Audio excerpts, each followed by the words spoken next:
We've been doing Hammers Chat videos since 2015. Done a lot of videos, truth be known. Don't think I've ever noticed a day quite as prolific as yesterday in terms of transfer rumours, in terms of silly season. Now, let's get this absolutely right.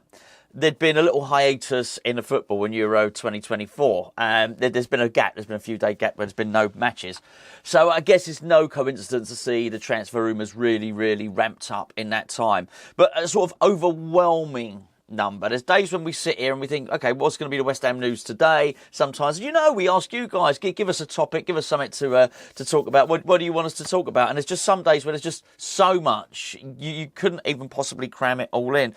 I uploaded yesterday, I spoke about Kyle Walker-Peters, Flynn Downes. I said to you, I'm going to go early on this. There'll be more news that happens throughout the day on that particular story. And it did, by the way. So I'm going to bring you that news now and try and just run through the incredibly ridiculous sheer number of transfer links that West Ham have been involved in over the last 24 hours. I'm actually going to leave 4 or 5 out. I'm not suggesting all the rest are completely credible, but just to give you some sort of idea. Got me whiteboard there. I've got them all written down on there. So we'll start. We'll basically let's do the update as we know it on the Kyle Walker-Peters and Flynn Downes stuff. So the idea is, just in case you missed Jesse's video, swap deal. We need a right back. Kyle Walker-Peters seems to be the guy. And Flynn Downes is obviously wanted by Southampton. Seems like a natural fit, right? Okay, well, there's a couple of problems. However, before we get to a problem, let's get to something which I can't even believe that how can this be true, is that Kyle Walker-Peters has agreed to join West Ham. Don't you have to agree to transfer fee first or something? I don't know. Anyway, he's agreed to join West Ham, so he wants to join. However, Flynn Downes does not want to go in the opposite direction, right? It's not, I don't think that Flynn Downes doesn't want to go to Southampton, but Flynn Downes, he's got a little inkling he might be able to do okay at West Ham. So he wants to see if he can get into Julian Lopetegui's plans at West Ham. So that's the first part of that. That's the latest update. But that Kyle Walker-Peters wants to go to Southampton. There's some disparity in the transfer fee. We discussed this yesterday in evaluation of how much Flynn Downes is. So that's a knock off from that. But it takes you to. Actually, we'll deal with Wan-Bissaka later on. Let's go with Jota Silva, because this is really interesting as well. Because there's a natural link to the Kyle Walker-Peters story. And that is that Jota Silva has agreed terms with West Ham. Again, how can you agree terms with West Ham? Now, as I understand it, Jota Silva has a £17 million buyout clause with Victoria. So if West Ham activate that and we bid £17 million, we get him. But don't we still have to bid the £17 million before we could start negotiating with him? I don't know. Maybe the club would give him permission. I'm not suggesting we've necessarily done anything naughty, but it's just weird on the same store at the same day that two stories break that we have agreed, that two players have agreed to join us before we've actually come to a conclusion and come to a deal with their respective clubs. Jota Silva, this is a name that won't go away. It will not go away, this link, at all. And I've fancied for some time that quite possibly Jota Silva, or as you'll know, or Wilfried Zaha could be the ones that end up at West Ham. But we are linked with so many players. What's the other guy's name? Matthias Solé got linked with a low ball move for him. He wasn't even on my list. He just popped into my head then. So there's another one there. I do think we're going to get another winger. Wesley, the Brazilian, the Corinthians winger, Wesley, he... okay, so we were after Wesley, didn't get Wesley, went and got Luis Guilherme instead, and then it was suggested that West Ham could go back in for Wesley in the winter window, basically in January. In that intervening period, now Napoli have been heavily linked with him, but now apparently Spurs are coming in and Spurs are going to make a bid. So there's so many stories linking us with various wingers, and there's more than that. We're linked with so many, you think surely there must be some truth in the fact that we're linked with so many wingers. Possibly we are going to get a winger, right? I don't know. I don't know. This does fit with what the club had said, which is basically we are after a left winger. And they said that after we'd signed Guilherme. Of course, Guilherme spent most of his time as a substitute for Palmeiras, playing on the right wing. So maybe a lot of these wingers who do feature predominantly Some of them at least on the left. Maybe there's some truth in it. But the club are steadfast in this, and that is that they are just making sure that the priority is striker and centre-backs, which takes you on to Greaves, who's another Championship player, well, Hull City, really, really highly regarded. He's understood to be going to the very, very top. You know, he is the top guy, the top prospect. I don't know how true that is, the top prospect, but another one that we were linked to. I'm literally reading from my list. Who else we got? Jake O'Brien. There you go. There's another one for you there. Jake O'Brien, centre-back for Olympique Lyonnais. Now, there's a big old story going on with Olympique Lyonnais. You know, like sometimes we have musical chairs or 6 degrees of separation. There's some sort of transfer musical chairs going on with them involving one Olympique Lyonnais player and 2 West Ham players. This stuff couldn't be more complicated. And that's before I've got to the Max Kilman stuff and the Wan-Bissaka stuff. Before I do that, please do make sure you've got your Match Bingo app downloaded. The matches are back on today. There's free games. There's high stake games. We've had a lot of very, very big winners recently. I think we're up to nearly 70 winners on Hammers Chat. Watch Match Bingo. If you don't know, where have you been? What videos have you been watching?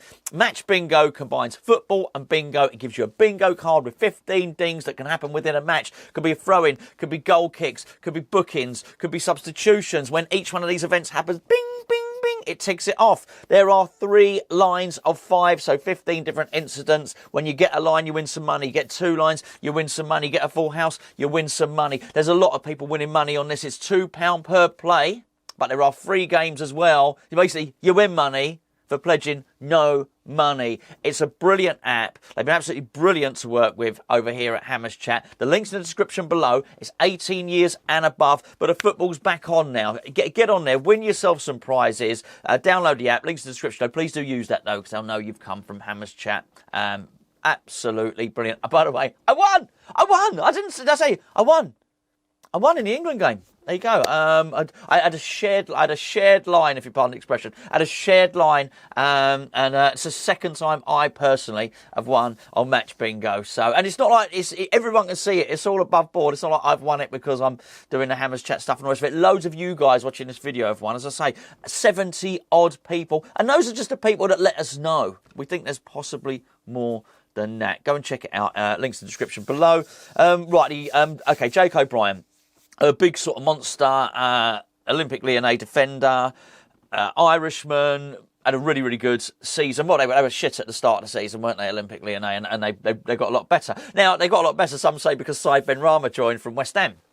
Saïd Benrahma had been subject to he was on loan with an option to buy. Olympique Lyonnais could not buy Saïd Benrahma because of a transfer embargo. Apparently a transfer embargo has been lifted, so now Olympique Lyonnais can now start buying players again. They can make the loan deal for Saïd Benrahma permanent, but it doesn't stop there. Now they're obviously, they got their peckers up, Olympique Lyonnais, and they're thinking, hello, we can start buying players now. So apparently they made an offer for Nayef Aguerd. West Ham came back and said, well, you can have Nayef Aguerd, but it cost you £38 million. Where on earth did we get that money from? £38 million. In no universe is Nayef Aguerd worth more money than what we bought him for. It really isn't. Personally, I'd like to keep him. I'd like him to try and play under Lopetegui. I suspect he would work out well. But if we're going to concede that we're going to sell him, and he has been agitating for a move, we discussed it the other day, changed his agent, blah, blah, blah, all that stuff, but released the news relatively recently. If he wants to go, he wants to go, but I wouldn't give up on trying to persuade him to stay. As a player in David Moyes' system, where we concede possession, he has to do loads and loads of defending all the time.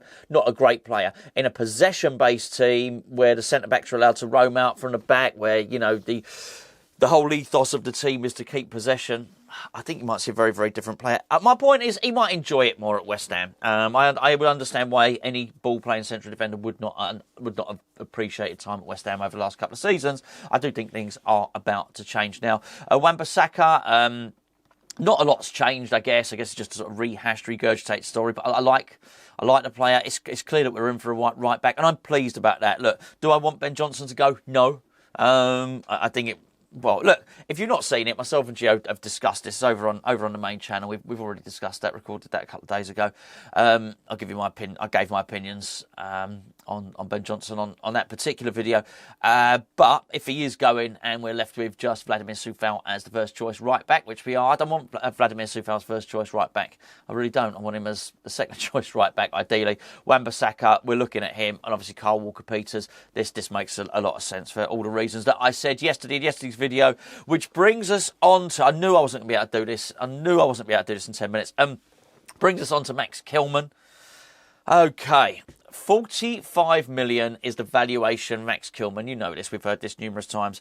West Ham have tried to bid. We've bid 25 million, said no. Then we bid some money and a player, a mystery player, which we discussed and we had a bit of fun with the other day.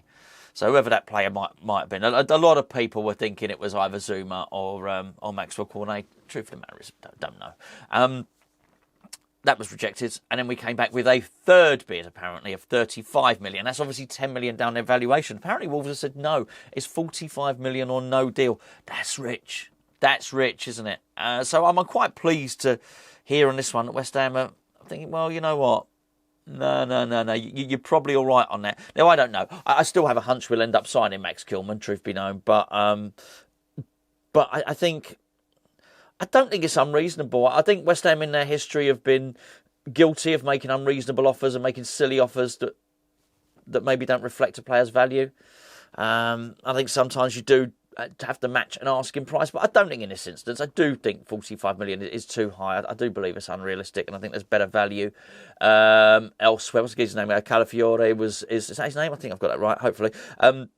You know, he would definitely represent better value at that. Obviously, they've got to keep their eye on the English contingent. But, you know, if they go and get a homegrown player at right back, then it's, you know, which obviously Wan-Bissaka and Kyle Walker-Peters both tick that box, then maybe you don't have to get the homegrown player in at centre-half. I think that the issue is very much that Lopetegui has seen Max Kilman as being his future captain, so as West Ham captain next season. So... watch this space. I mean, unprecedented. I've left out 5 or 6 players. Crazy game of musical chairs, transfer musical chairs. I would like to think we're close to signing soon. Obviously, we covered Jonathan David a couple of days ago, but as I understand it, you know, Tim Stuyton's in Germany watching the Euros, which is exactly what I'm going to do now. Not in Germany. I'm going to watch it from here. I'm going to watch it from my telly. I'm going to catch up on some of the football today. Hopefully you enjoy it. Enjoy the rest of your weekend. I'll catch up with you tomorrow.